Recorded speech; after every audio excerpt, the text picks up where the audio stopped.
فسبح بحمد ربك واستغفره إنه كان توابا.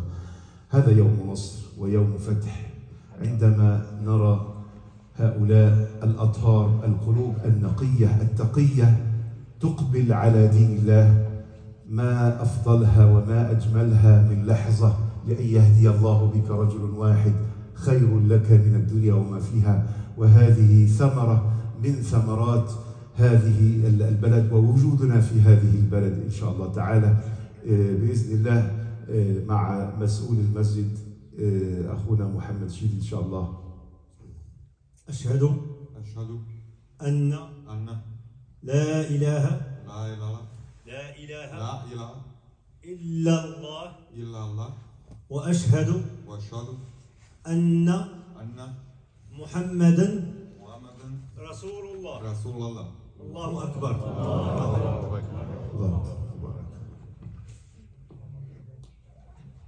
الله أكبر ولله الحمد.